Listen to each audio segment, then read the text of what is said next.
welcome to Himalayas. And it's good that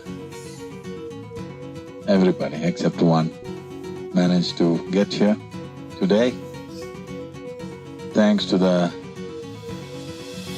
these daredevil helicopter pilots and getting all of you here in this weather,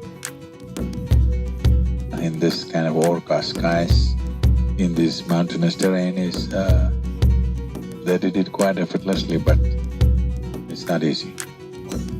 So thanks to them, all of us are here in one group, and we are already at nearly 11,400, nearly 11,500 feet. So from here on, a little bit of care would be good, because once you get these altitude troubles, they're not pleasant. We'll make sure you live, but we can't prevent a headache. We don't travel all this way just to have a picnic, okay? We come all this way because we want to imbibe something else. So this trek is a good preparation before we go to Kailash. Something of Kailash should stay with you. All of you found your tents? Great.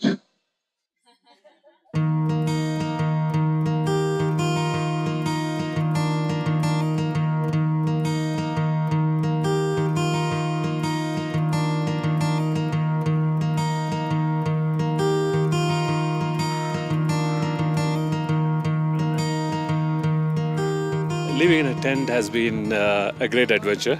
I think I can't recollect the last time I slept in a tent, which was long ago, but it was really fun.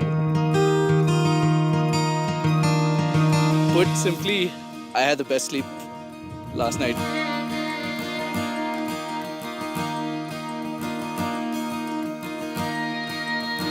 The next few days we're here till you finish Kailash and go back to wherever you have to go back. You must just imbibe. Just breathe the mountains. It's a profound experience.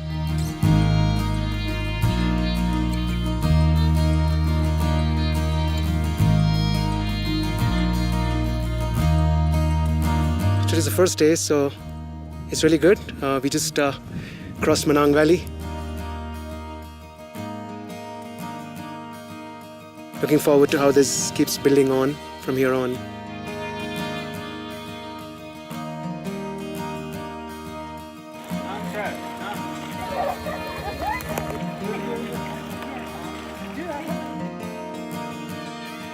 We stopped near some villages at the far end and he was giving out some biscuits and treats, and just looking at his love for everyone was just really nice, and walking the journey with him has been very good.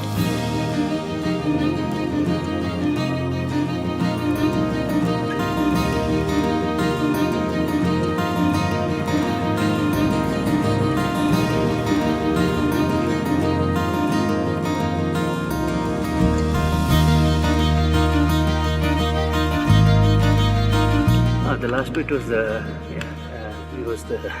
it was the steepest bit, but it was fine. Probably told down a lot of people. We all slowed down a little bit. Pretty sure we'll see a bit more of that going forward. I don't know, I have no expectations. I'm just open. I want to see what's going to happen. I'm excited though.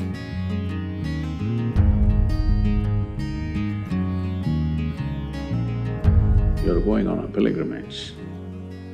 Pilgrimage is not really a journey, it is an inward journey. An inward journey is a farcical term because there is no distance. The distance is just this, that instead of looking this way, you made a 180-degree turn inward.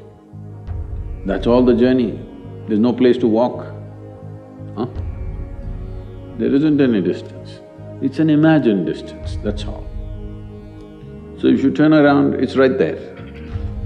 But to make that simple turnaround, people take lifetimes. Make the best out of it and come.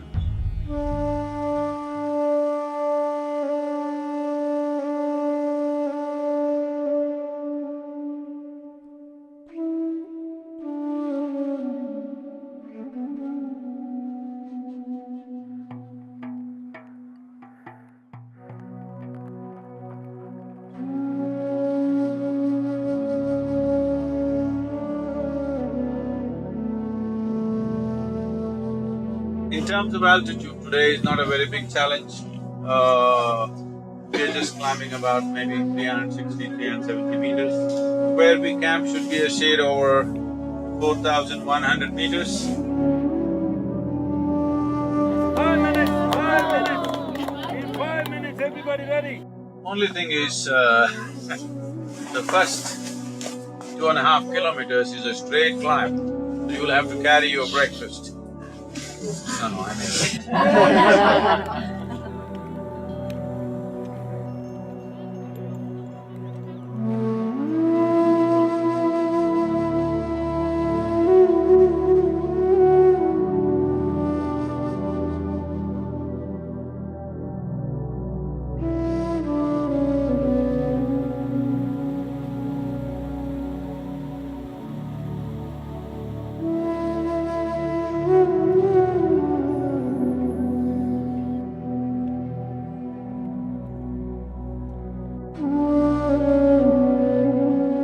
Looking at me, I'm not a, very physically fit guy.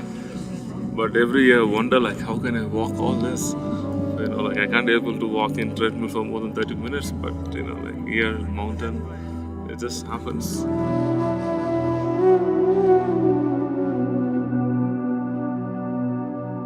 Probably, it's not me, it's because of my master.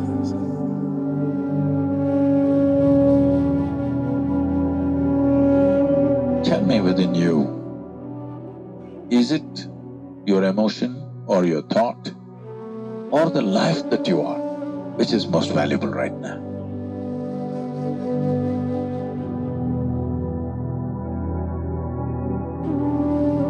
There is a difference between what you are and what you have gathered. Things that you gathered from outside, which never was you, never will be you, but right now you believe it is you. If you want to walk up the mountain, the lighter your baggage is, the better, isn't it?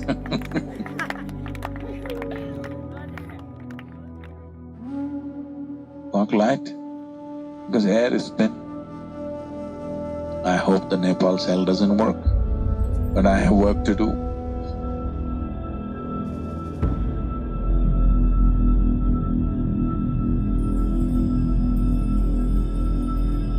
I've been scared of heights, but in this entire trek, and especially with those in those precarious situations where we were crossing those landslide-prone areas, it's a straight downhill slide into the river. I didn't feel scared one bit. Can you hear me? Because you did not want to climb, we got you some really nice down slopes. It was quite steep, slippery, dangerous, but we were one by one. The Sherpas were there, Sadhguru's grace, everything. We went one by one, slowly, and made it.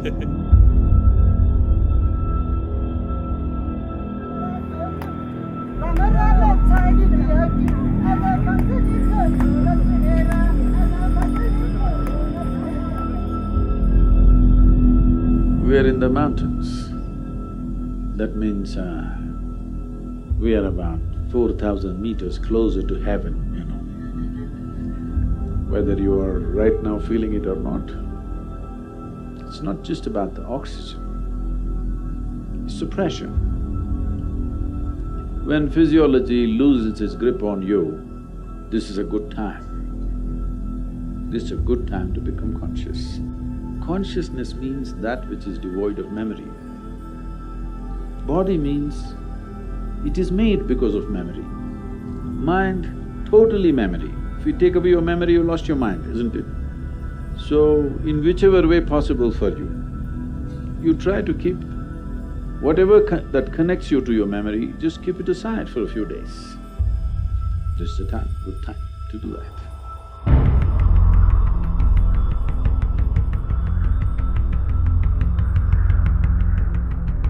Going into the third day of trekking to Lake Tilichoka, obviously Sadhguru did warn us that it was going to be quite a steep trek. From the base camp, we are going almost 950 meters, a little shy of a kilometer, and it's a straight trek up. So obviously your thighs and they're being used quite a bit, and you get short-breathed.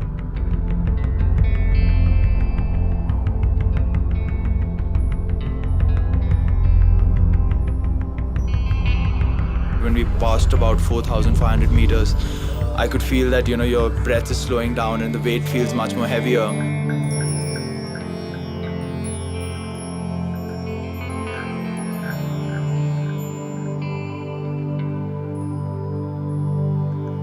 There were moments when I would stop to catch my breath and I would look around and I would think it's so beautiful.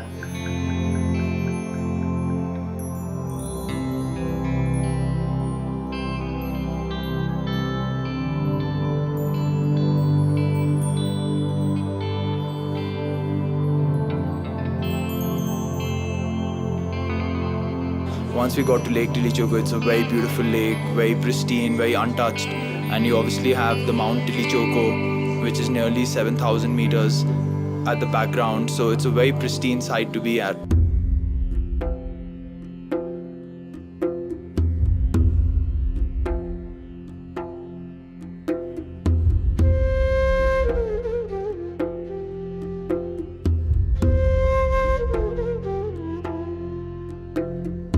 At one point you break yourself, and some thoughts that are running in your mind, they stop coming, you're totally with your body and the surrounding. There's nothing else. You're not thinking about anything else. You're just focused on one thing, because it's so physical intensive, but so beautiful because you're one-pointed in that sense, I would say. That was my experience though.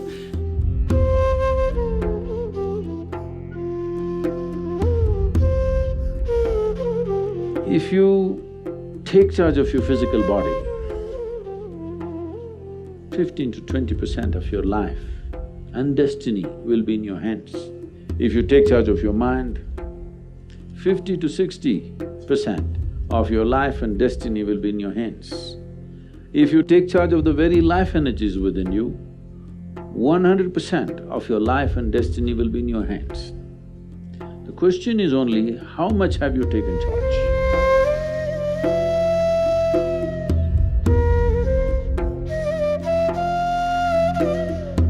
The soil that you walk upon and the delicate flower that you see are not different.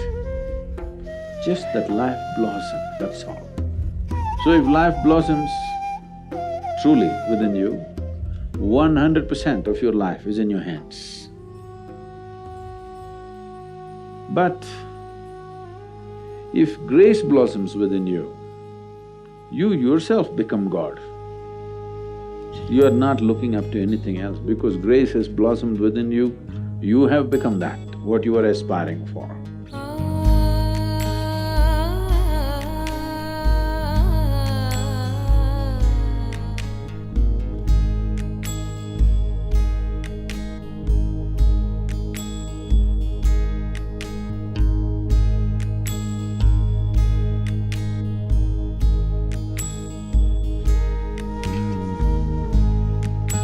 It is an experience of a lifetime. I never experienced something like this. It's difficult to articulate.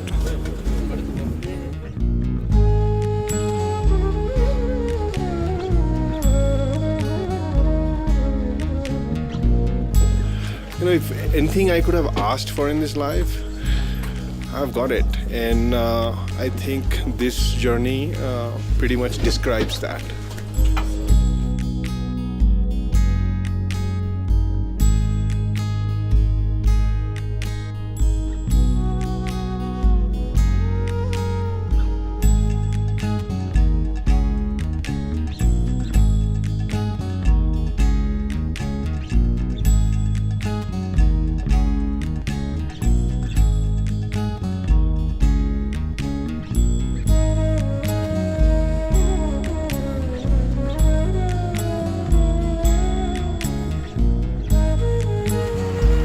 No, it's not worthwhile trying a helicopter in this weather. Can I ask another question? Crooked question. See, all my stories are in my turban, but I don't have it today, so… It's been 4 days, but I haven't even had… I haven't thought about the fact that I haven't had a bath. Well, to be fair, I don't miss it that much.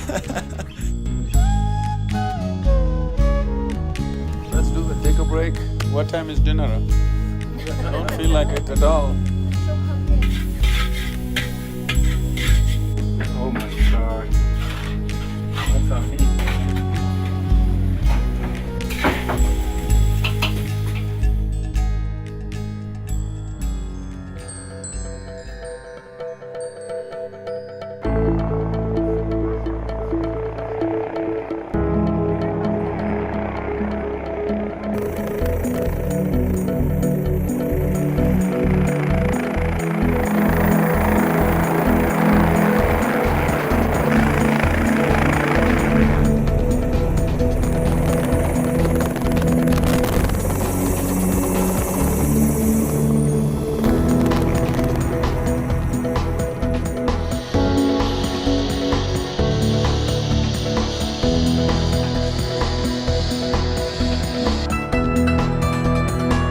Welcome to Lhasa.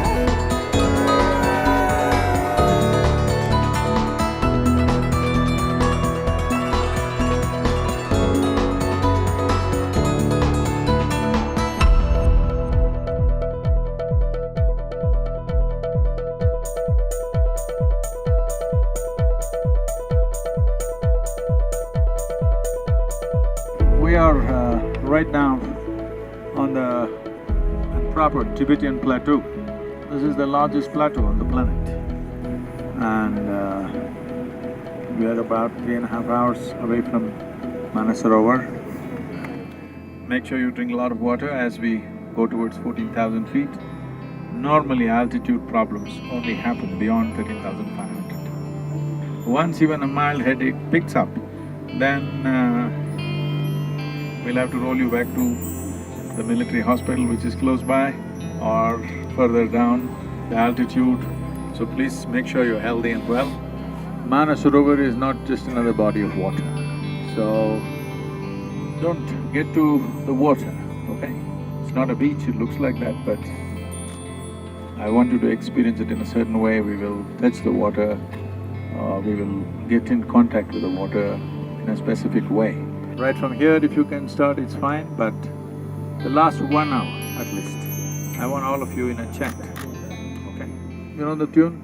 Shiva Shambho Shambho, Shiva Shambho Shambho, Shiva Shambho Shambho, Shiva Shambho. So Shiva Shambho, I'll be with you. Let's see.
It's the most beautiful place I have ever been to.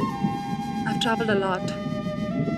Never been to a place as serene and magical and captivating as this place.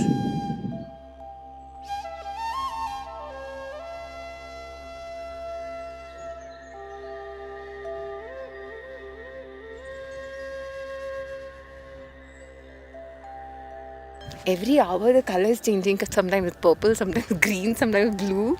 So it's it's very mesmerizing.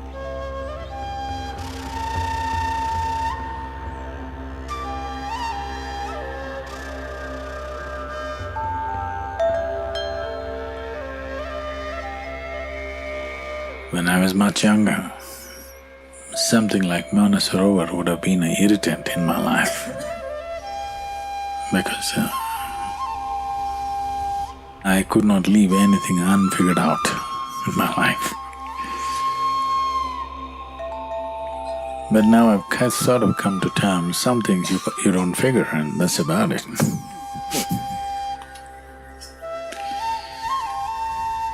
Many things in the world are referred to as mysteries.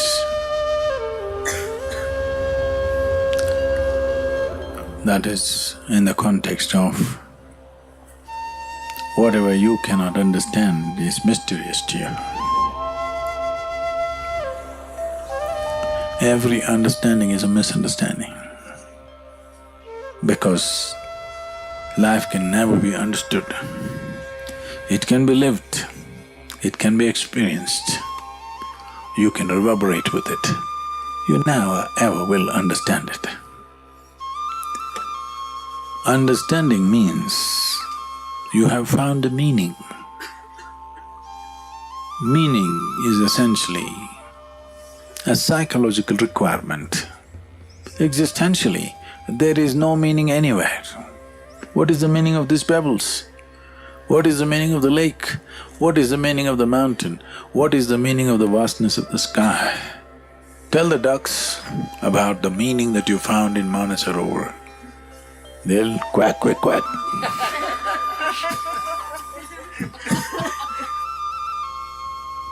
So, at least the next few days, Mansarovar, Kailash, don't assume anything.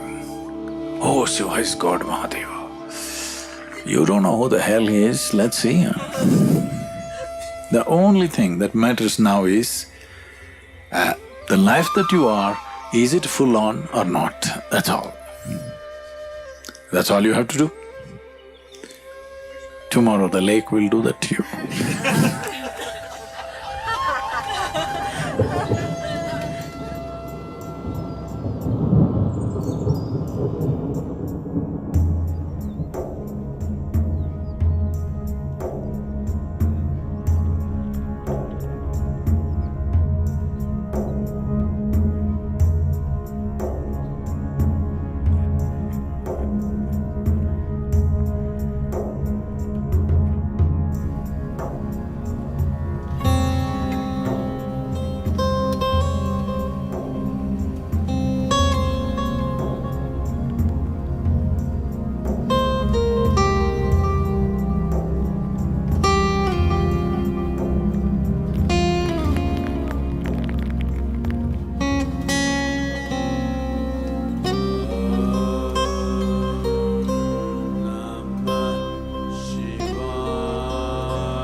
For me, it's not something I experience from day to day. Obviously, it shocked me. I was frozen to the extreme. In a way, it's kind of awakening.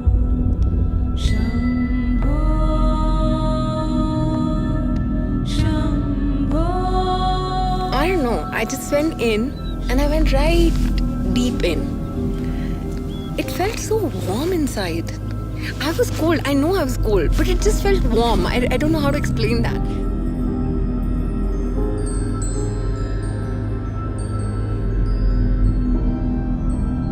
Normally it takes me time to get overwhelmed too much, but today in the morning when Sadhguru was there, it was quite overwhelming. I probably only cried 5 times in my life, and today was one of those days. So, yeah.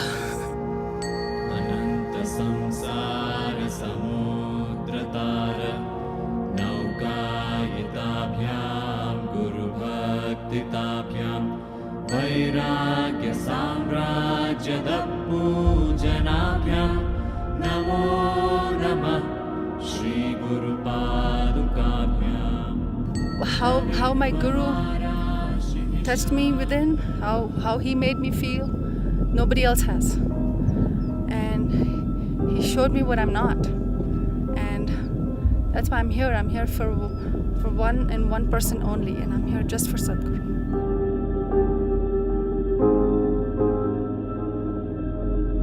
It touches you somewhere very deep, and I don't think you can ever remain the same after going through this experience. I think that anyone who's been able to experience this is blessed, and I would wish this for everyone I love.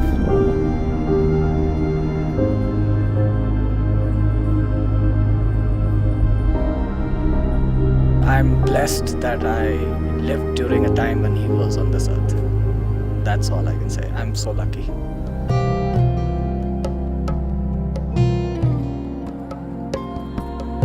In the yogic culture, Shiva is seen as the source of mysticism.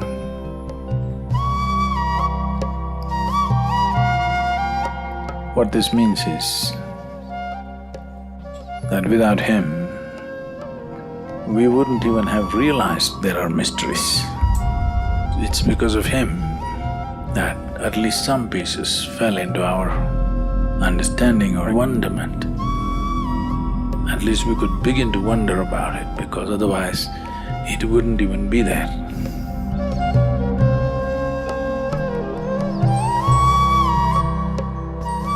I see him as an invader because he invaded my life unasked. I don't know what he will be to you. Whether he'll exist or not, let's leave it, just like that.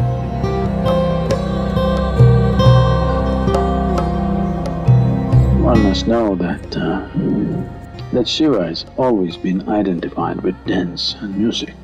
Dance first and then music. So everything that occurs to us, when I say everything that occurs to you, there's only one thing that occurs to you, which is sensation. Of cold, heat, pleasantness, unpleasantness, pleasure, pain, all kinds of things.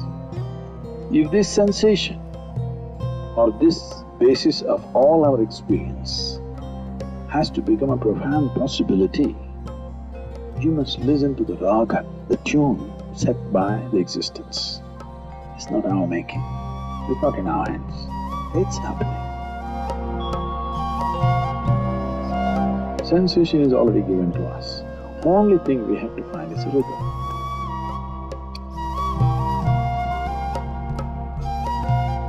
If you find the rhythm, then every experience becomes a profound experience.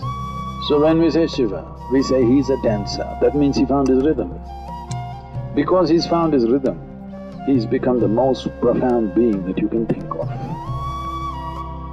So all you have to do in your life is to find that rhythm. I'm telling you because tomorrow we're going to Kailash.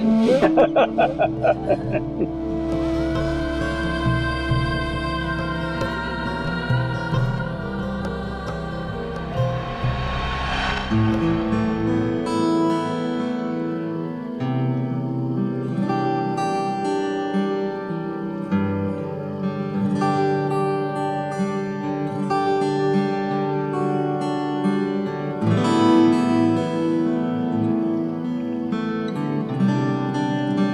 ages, for thousands of years, people have seen and experienced the pathway that we walk as the very body of Shiva.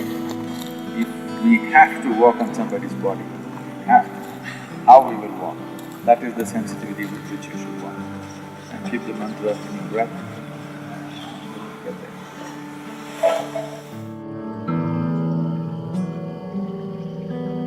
With every breath, Shiva Shambho. Go. There's something tremendous out there.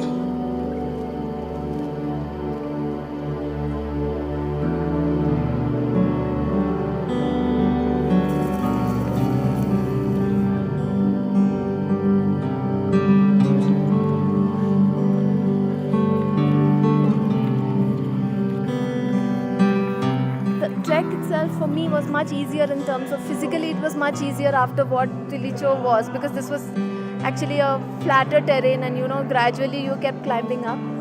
But Sadhguru was so fired up that he just kept walking. He didn't even take a water break, he didn't take a break to breathe. There were times I thought my lungs were going to explode. And I'm like, why is he not stopping? I was like almost praying, Sadhguru, please stop for a water break at least. So the first time we stopped at the west face of Kailash.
For some reason, I got up at 2:30 in the morning and just went out, and it was a majestic sight.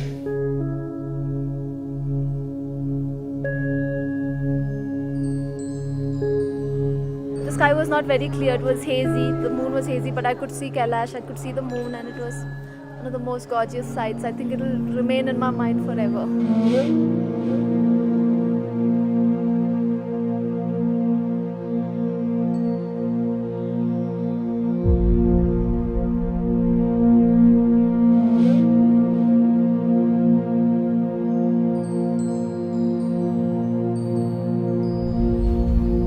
I've seen a lot of beautiful full moons. I'm a big moon watcher, but this one was really special.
his thumb on my forehead, and if you ask me what happened, I wouldn't know, because I just know I just completely broke down.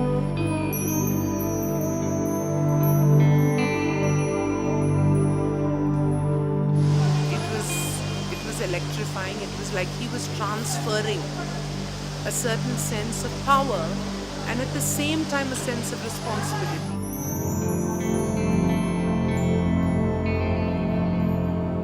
And he was just giving his life energy into every single one of us.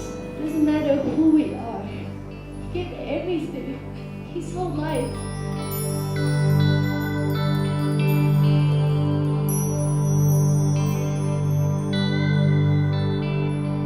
At that point, I just completely surrendered, because I found my Guru in him. It was just like a moment. I just looked at him and it happened.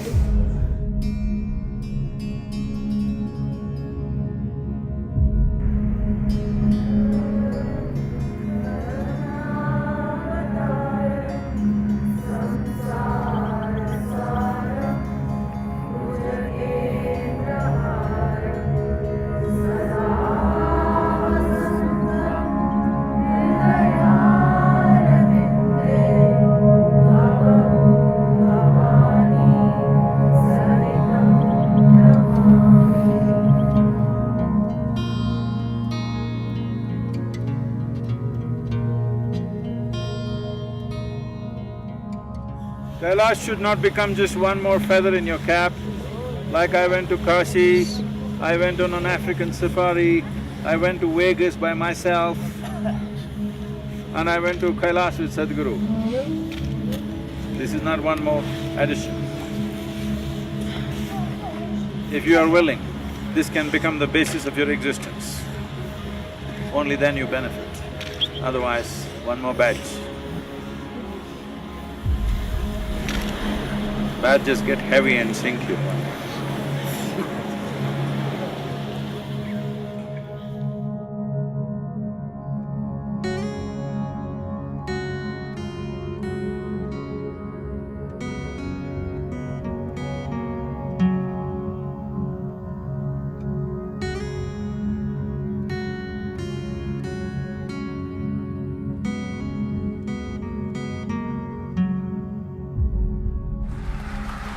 ஆனந்தாலே பண்ணிடலாமா? அலே அலே அலே அலே அலே அலே அலே அலே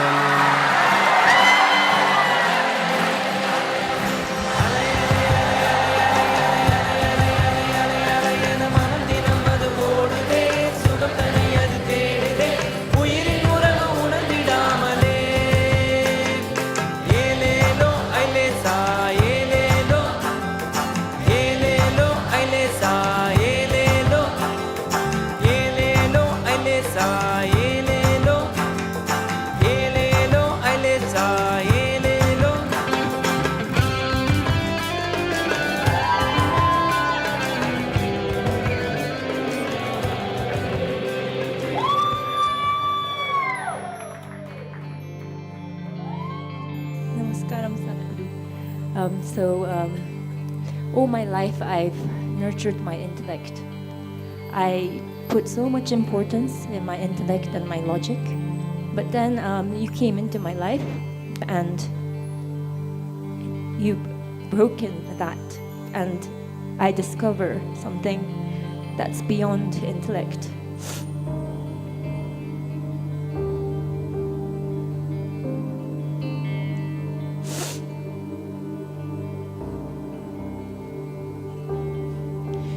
Thank you so much for this opportunity.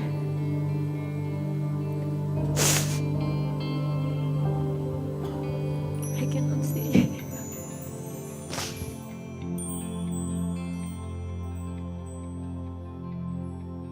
For me, time doesn't decide the quality of relationships. But we've been together nearly 3 weeks. If not transformation, I hope at least seeds of transformation have happened to you. It's been wonderful being with all of you.